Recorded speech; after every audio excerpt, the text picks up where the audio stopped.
امیر عمر اس حال میں دے کر کہہ رہے ہیں تیرا کپڑا تیرے ٹخنے سے نیچے ہے، رب کا تقوی چاہیے، اس کپڑے کو اونچا کر۔ تو پیارے بھائی میری پوری زندگی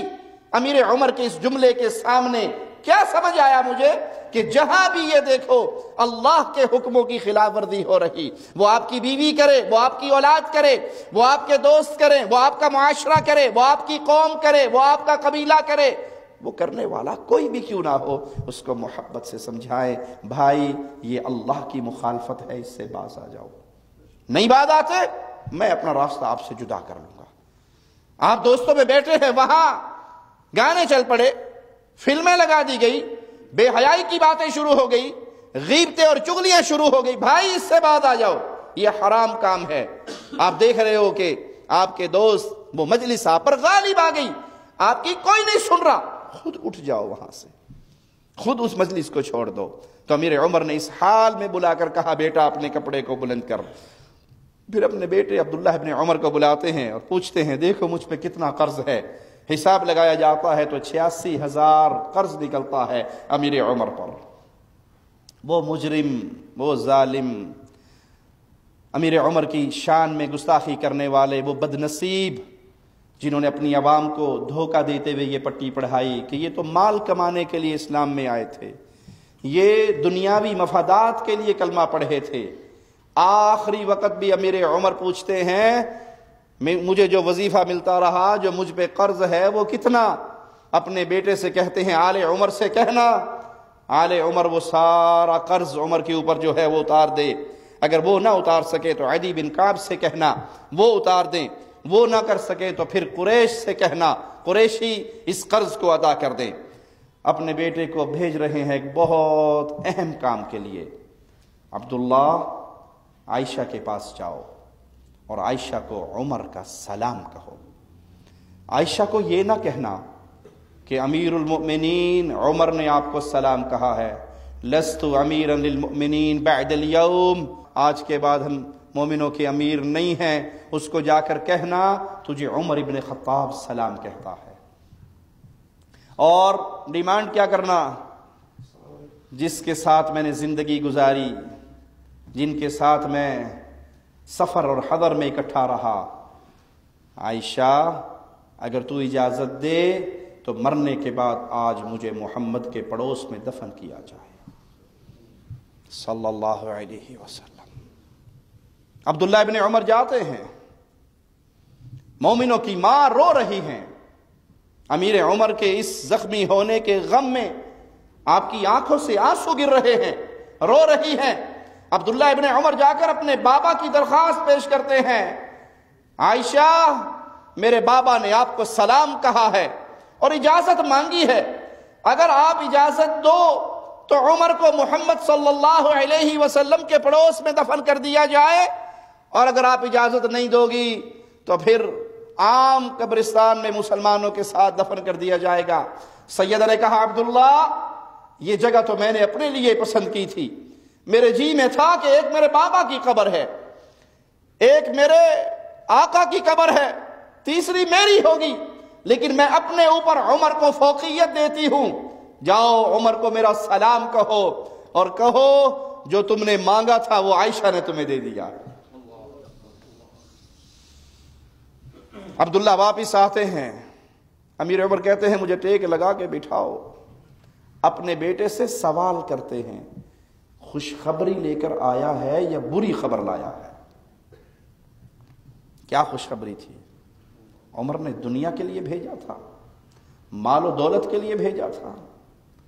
خزانوں کے لیے بھیجا تھا، خوشخبری لانے والا بن کر آیا ہے یا بری خبر لانے والا بن کر آیا ہے؟ کہا نہیں بابا میں خوشخبری لے کر آیا ہوں، عائشہ نے آپ کو سلام کہا ہے اور کہا ہے کہ یہ جگہ تو میری تھی، میں نے اپنے لیے پسند کی تھی، لیکن میں عمر کو اپنے اوپر فوقیت دیتی ہوں، میرا سلام کہو اور اسے کہو تو یہیں پر اپنے پیارے نبی کے پڑوس میں دفن ہوگا۔ کہا بیٹا جب میں فوت ہو جاؤں، ہو سکتا ہے عائشہ نے میری حیا کرتے ہوئے میں زندہ ہوں یہ جملے کہہ دیے ہوں، جب میں فوت ہو جاؤں مجھے پھر لے کر جانا اور پھر حجرہ عائشہ کے باہر رکھ کے سوال کرنا عمر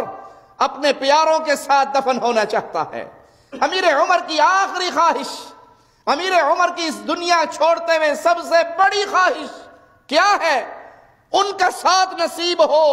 جو دنیا میں بھی کہا کرتے تھے میں چلا، ابو بکر چلا، عمر چلا، میں آیا، ابو بکر آیا، عمر آیا، میں نے کہا، میں نے اعلان کیا، ابو بکر نے مانا، عمر نے مانا۔ وہ جو زندگی میں چلتے ہوئے ابو بکر و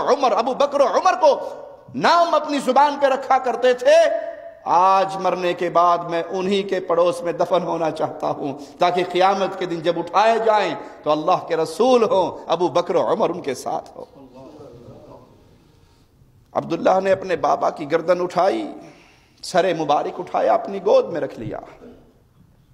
امیر عمر کہتے ہیں عبداللہ میرے چہرے کو زمین پہ رہنے دو،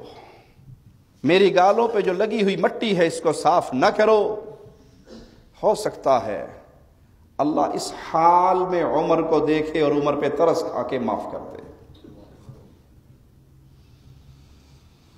یہ فکر کس کو ہے بھائی؟ جس کے گھر جنت میں مصطفیٰ اپنی آنکھوں سے دیکھ کر آئے تھے، جس کے محلات رب کی جنت میں، اس کو یہ فکر ہے کہ کسی طرح اللہ مجھے معاف کر دے۔ اللہ نے معاف نہ کیا تو میں تو برباد ہو جاؤں گا۔ لوگوں نے کہا امیر عمر وصیت کر دیجئے خلافت کے لیے، تو کہا میں نے ان لوگوں کو ذمہ دار بنا دیا ہے جن سے آخری لمحے تک محمد الرسول اللہ صلی اللہ علیہ وسلم راضی تھے۔ پھر آپ نے علی، عثمان، زبیر، طلحہ، سعد، عبد الرحمن کے نام لیے، اپنے بیٹے کا بھی نام لیا، کہا میرے بیٹے عبداللہ کو مشورے کی حد تک تو ساتھ رکھنا، اس کا خلافت میں کوئی حصہ نہیں ہے۔ ظالموں، اگر یہ دنیاوی مفادات کے لیے مسلمان ہوئے تھے تو جس طرح ابو بکر نے عمر کو منتخب کیا تھا، عمر اپنے بیٹے کو بنا کر جاتے، کہا میرا بیٹا اس کمیٹی میں شامل نہیں ہے جن میں سے مسلمانوں کا خلیفہ مقرر ہوگا، اس کو صرف مشورے کی حد تک رکھنا، خلافت سے اس کا کوئی تعلق نہیں ہے۔ پھر فرمایا میں آنے والے خلیفہ کو یہ وصیت کرتا ہوں مہاجرین کے بارے میں اور انصار کے بارے میں، ان کے ساتھ نیکی کرنا، نیک معاملہ کرنا، ان کے نیکوں کو نوازنا، ان میں اگر کوئی برائی کر بیٹھے اس سے درگزر کرنا۔ میں وصیت کرتا ہوں شہری آبادی کا خاص خیال رکھنا، یہ لوگ اسلام کی مدد کرنے والے، اسلام کے لیے مال ان کے ذریعے سے جمع ہوتا ہے اور یہ اسلام کے دشمنوں کے لیے ایک مصیبت ہے، ان سے وہی وصول کرنا جو ان کے پاس فالتو ہو اور جو یہ اپنی خوشی سے دے، زبردستی نہ کرنا، جو اپنی خوشی سے دے وہی وصول کرنا۔ میں وصیت کرتا ہوں دیہاتی مسلمانوں کے بارے میں ان کا خاص خیال رکھنا، یہ اصل عرب ہے، یہ اسلام کی جڑ ہیں، ان کا جو بچا کھوچا مال ہو وہ لینا، اچھا مال نہ لینا، پیارا مال نہ لینا، جو بچا کھوچا مال ہو وہ لینا اور وہ لے کر انہی کے غریبوں پہ دوبارہ تقسیم کر دینا، انہی پہ لوٹا دینا۔ اور میں وصیت کرتا ہوں کہ اسلامی حکومت میں جو غیر مسلم آ کر آباد ہوئے ہیں، معاہدے کے تحت رہ رہے ہیں، ذمہ رہ رہے ہیں، ان کا خاص خیال کرنا، ان کی حفاظت کے لیے اگر جنگ کرنی پڑے تو کرنا اور ان پر اتنا بوجھ نہ ڈالنا جو یہ ادا نہ کر سکے۔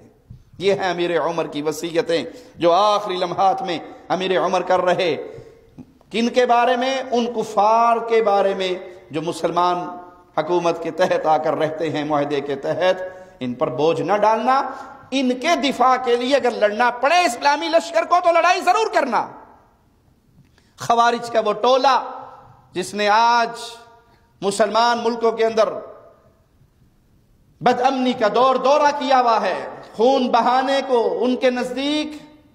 پانی بہانے سے آسان سمجھا جاتا ہے، یہ مسلمانوں کے خلیفہ، یہ امیر المؤمنین، یہ امیر عمر کی وصیت ہے، تمہارا کیا رشتہ ہے اس کے ساتھ؟ تم اسلام کی سفید چادر پہ ایک بدنما داغ تو ہو لیکن اسلام کا تعارف تمہارے ذریعے نہیں ہو سکتا۔